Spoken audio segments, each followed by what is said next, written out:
Hello everyone, welcome back to another Grimgar video. Today's video we're going to talk about the Warriors Guild. And this is going to be the last of our class breakdown videos, at least for the main classes. I'm going to talk about the less understood and less talked about classes, like the Samurai class and the Necromancer, which there's really nothing about these classes. It's going to be mostly just guessing, honestly. But that'll come later. Today we're going to talk about the Warriors Guild, and well, unfortunately, there isn't really much to talk about the Warriors Guild itself, because our main warrior we would have followed through the entire story and learned about the class, well, he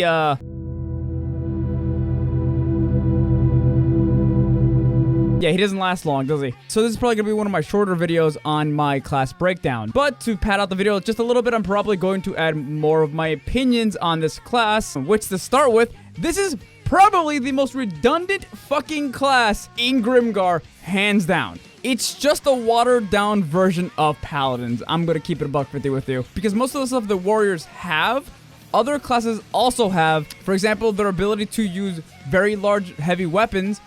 Well, Paladins can do that, and they can do it just as effectively. And most of their skills are more or less different flavors of swing your fucking sword. And that's about it. And due to the fact that the Warriors Guild is just so easy to work with and get into because of the simple mechanics of the actual guild, it has the most members out of all of the classes. It's some of which I don't believe are actually members, and the Wikipedia is just wrong, but I'm going to use it anyway. I'm going to explain certain things as I go. So let's just get fucking started. As in past videos, we'll talk about the history of the guild, the members, the tactics, and then the skills of the guild. And, well, out of all the classes in Grimgar, this is probably the guild that has the least history that I could talk about, because there just is none, like, at all. As far as I can tell in terms of history that I could probably theorize on, which, by the way, when I do theorize, this is gonna pop up. Maybe the Alternate Army came to town, realized they needed to train more people, so they just made a guild. So, essentially, the Warriors Guild is just a diet army recruitment center to train people on how to use swords and armor, because there's literally nothing else it can be. The members of the fucking Warriors Guild, starting member we see apparently in the Warriors Guild is Shinohara, which I call absolute bullshit on, because Shinohara just feels more like a paladin. He literally has a shield and a sword, and everything about him just feels more paladin to me. But, okay.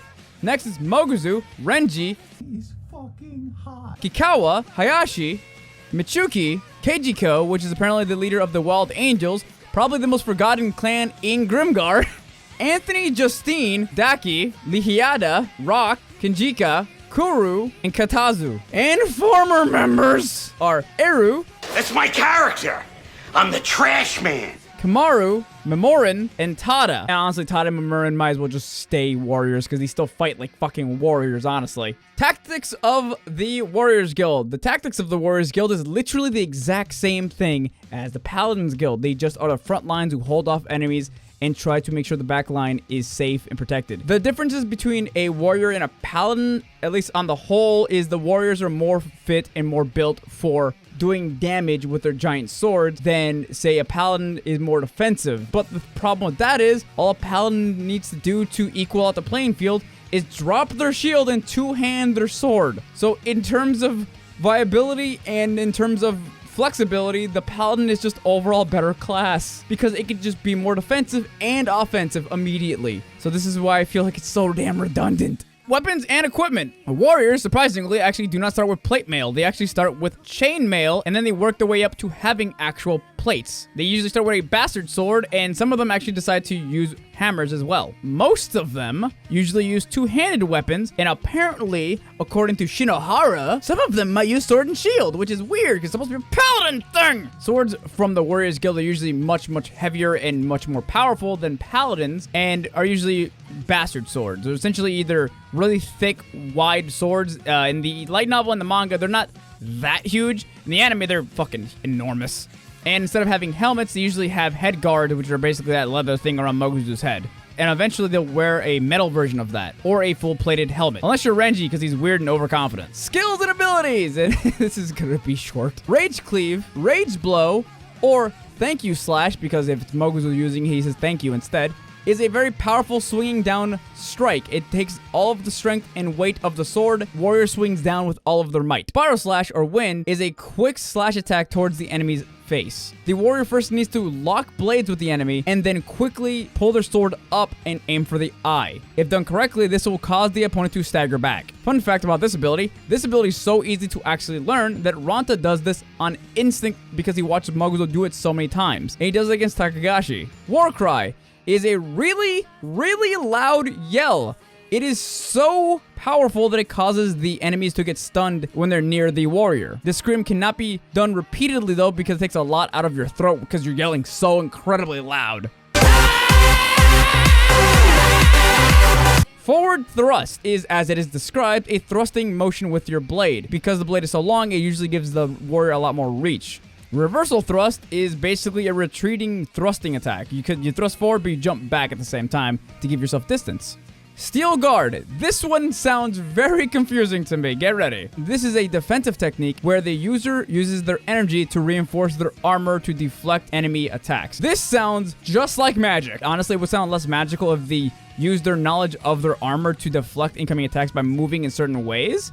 But no, it's just straight up using their energy to reinforce their armor. I don't know how the fuck they do it, but they can do it apparently. And people say the warriors don't have any magic. Beating Thrust is a one-handed thrusting attack where you leap out quickly. It is basically the closest thing the warriors have to leap out from the Dread Knights Guild. Somersault Bomb is basically a giant berserk reference. The warriors take their sword, or in Tada's case, his hammer, and uses the momentum and weight of that weapon to do a front flip and land with all of their weight and strength behind it. It is essentially that one thing Guts does when he's in the berserk armor, where he does a front flip and smashes down on people. Yeah, it's that. Tada, for some reason, thinks it's his signature move when all warriors can learn this ability. And we actually see Michiki use this against Moguzo when he was an undead. Tornado Slam is one of the dumbest attacks I've seen on this list, is where the warrior spins uncontrollably to create more momentum and slam down with the attack. Essentially, this is used by Tada, of course, but it's apparently pretty powerful, but makes it really hard to aim attacks. It's just a made-up attack from Tada, honestly. It's really stupid. Haze an upward diagonal slash. That's it. You just swing up. And now for fun facts about the Warriors Guild. As I've stated multiple times in this video, it is the most redundant class in Grimgar.